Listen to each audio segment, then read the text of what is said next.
was built, it had that sort of Victorian aesthetic inside, and the proscenium arch and everything, and it went through a lot of different looks through the 40s and 50s and 60s. It did.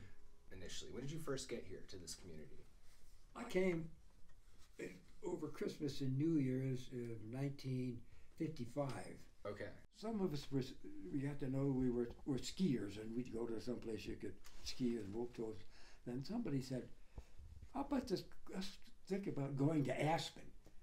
And I said, "All right, I think I can put that together for us." So we did. We came to Aspen with your friends in the Air Force. My friends, just came here to ski. So you felt when you first came here that this was the place that you wanted to be. Oh yes. What was it about Aspen? You know, Aspen in Besides the 1950s, so different, right? Oh yes. That was before there was there wasn't a chairlift on the mountain at all, right? In the 1950s. Yes. It was just a chairlift. That's the one. Just one. Just okay. one.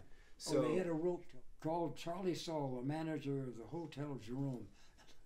About 10 minutes later, I was walking over there, talked to Charlie Saul at the Hotel Jerome, and I went into the lobby. He said, "Take the elevator to room 1108." Went over there, and I said, "I'm going to be discharged from the Air Force next year. Apply then. We might need a desk clerk." And that's how I got the job as a desk clerk at the Hotel Jerome. The Opera House at that time, before the renovation, okay, what was the state of it? Like, what at that time? Well, let's say this. It was not like it is now. At that time, they didn't have a projection booth. They didn't have a lot of other things. But the music festival was still using it as a at that time, in the summertime, could only be used by the Aspen Music Festival.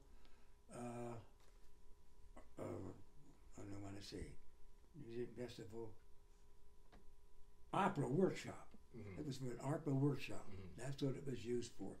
The movie projectors were not that good, and so on and so forth.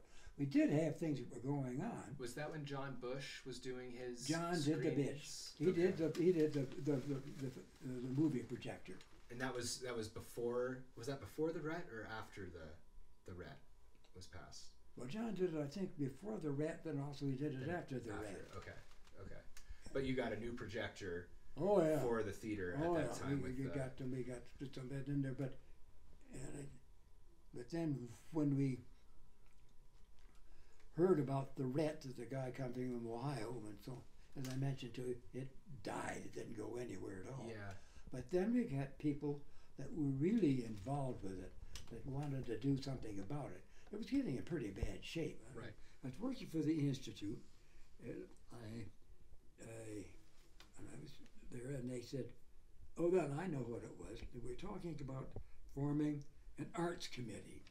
And I said, "All right, well, why don't we get together and do it?" I knew a couple of women that were involved and some other people. I said, "Why don't we do that? Can we rent a space that we can just sort of chat?"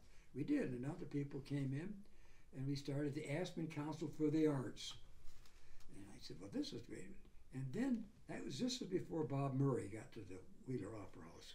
And Bob was the first executive director. Yeah, first executive director. Right. We sat down and we rented a room from the city or something. We talked about it. And they said, "Well, the Wheeler is getting a little run down."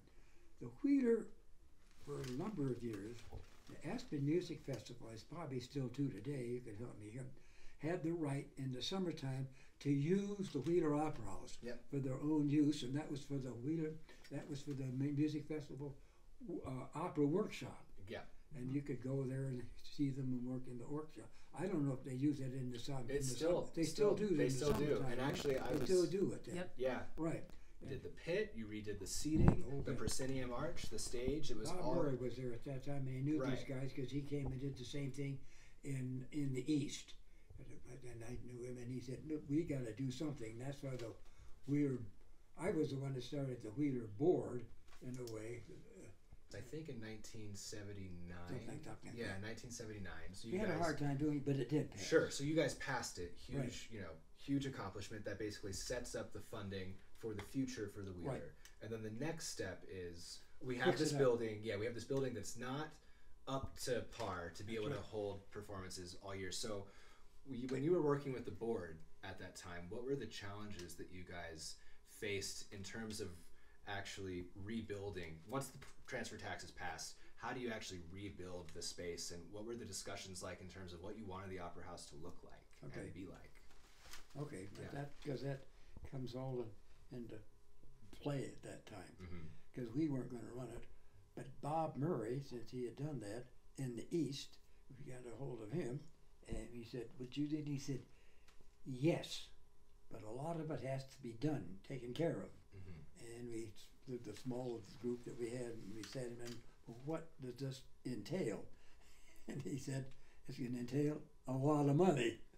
And I said, "Fine, and we'll see what we can do." And that's when the tax started coming in. We have to do that. But he said, but at that time, the music festival was still using in the summertime for the opera workshop. And they had that sort of in perpetuity at that time until the way it is now. And so we said, all right, let's see what we can do. And so we did that, and we tried some other things in regards to doing on, and they said, no, we've got to do something better than that. So Bob said, I know some companies that do this. And he got them to come and look at the Wheeler to say, what has to be done? And they went through it with a fine-tooth comb. You can't really do this. The bathrooms, other things, the dressing rooms, everything has to be brought up to par. John Bush and his projecting room upstairs, the projectors are going to run out any day. Yeah. John can tell you that. It's going to run out any day. Is it true You've that got to make it a little bit fancier than it is now? Right. And they realized that even the outside of the building, you're used to there was the fire escape going down like the front of the building at that time. On the outside of the building. Yeah. My father came when he visiting here, and I said, Dad, we're going to go out and go down the fire escape on the outside of the building. And he and I went out there to show him where it was. And at that time, my father was a pediatrician. You could walk down the fire escape and it was going next to the building. I'm not exaggerating. Oh my gosh. It was, and I got to and I went to Bob and said, Bob, we got to find somebody to fix the fire escape. And he said, why is that? My father almost had a heart attack going down the side. So he said, all right, and that's why there's no fire escape on the outside of the building. Exactly. They tore the whole thing down. Yeah, and that was before there wasn't an elevator in the building at that time either, right? Not the way the elevator is now. You had to walk up the steps. Yeah. To go up to the theater to get in. Then the elevator did go in eventually. I think it was like 1982 or something around like that. In there. Yeah. I've forgotten what it was, but we needed it. Yeah. And we were able to pass it. The dressing rooms had to be upgraded. They were falling apart. And I know so. This group that we just met, and we were local people, and I knew some of the lady was there and so on. And one day we had a knocking at the door in this game. And this gentleman walked in. He said, "I'm from the east a little bit, but I hear you have a Wheeler Opera House board here." He said, "It's Wheeler," and we said, "Yes," and he said, "Well, I may be able to help you." And I said, "Well, please sit down. Where are you from?" They were from, I'll think of his name. And the guy said, he said, "No, what we did there to raise money," I said, we raised what we called a real estate transfer tax. Right. And we said, "What the hell is that?" Yeah. What is a real estate transfer tax? And he explained to us about the real estate transfer tax. And I said, "Did it work?" And he said, "Yes, it worked." And all 7 or 8 of us said, "That's not a bad idea. Let's try it." Well, we didn't think about it too much. We tried it, didn't go anywhere. Then we said, it's a real estate transfer tax. Maybe we should ask the people in the real estate business about a real estate transfer tax. So we did. We asked a couple of people that were Mason and Morris, real estate company. Okay. Mason and Morris, and Wendy came, and I think somebody else came. They sat down, and we explained to them about the Wheeler, about the real estate transfer tax. Yeah.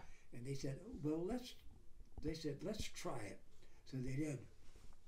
Didn't go anywhere. nobody's what I thought was going to tell me what to do about a real estate. So the realtors, they didn't like that idea. No, that's not going to work. Yeah. So we kept on a little bit. We with another side of it, and brought the wheeler people in, but we also brought some other people that we knew in the. At that time, not everybody in town was in the real estate business. Yeah. We brought some of the real estate people in and told them what we're thinking about it. And they said, we will help you in regard to this. So that's how the real estate transfer tax got established. And today, thank God it's still going. Yeah. Otherwise, a real estate with That's our Wheeler Opera House might be all over the silly place. I don't know if the Wheeler would exist without the real estate transfer tax. It helps to know you go through it. Absolutely. And it goes in if you have problems with something. Yep. The real estate transfer tax. We have to fix the bar up. It's not working. Yep. We need a new movie projector if that happens. The bathrooms are all. We got to switch the dressing rooms and things like that. We just redid the entire exterior of the building in 2020. We had to replace that sandstone. Right. That was like 100 plus years old. That sandstone was falling apart. We were able to use the funds from the transfer tax. And we're going to be doing. Bathrooms aren't working. The green room. I said, all right, I know what a green room is. He said, nobody's going to go to the green room. It's pathetic. Yeah. Do you know what's so interesting about the transfer tax, too, is those are actually, you can't pass those anymore in the state of Colorado. They can only be grandfathered. I didn't realize that. They can only be grandfathered in. So we're so lucky that you guys made that happen at that time, because now it's not. Well, as I mentioned to you, it fell dead to begin with, but then we knew the people that Mason and Morris were. At that time, not everybody in this town, like they are now, are in the real estate business. Mm-hmm. So we talked to Mason and Morris, and they came. Wendy Morris came, and I think a couple other people came. They sat down, and Bob and the gentleman that was also with us at that time, they came from Ohio, told us that he had a real estate transfer tax. Explained to them, they said, this is not a bad idea. Mm-hmm. Why don't we give it a try? And that's what we've done, to be able to do the way it is now and have it kept up. Is when you're in charge of this it's a beautiful building. It is. It is. I'm so grateful. Thank you so much for talking to us. I just want to say again, I've been to a lot of other ski towns in Colorado, right? Vail, Breckenridge, Steamboat, good. All great places, but I feel like Aspen is different. And I feel like one of the reasons that it's different is because people like you made sure that it remained a place that was special, and that didn't grow too fast and get too big, and that you valued like the institutions like the Aspen Institute and the Music Festival and the Wheeler Opera House. These things really make our community special, right?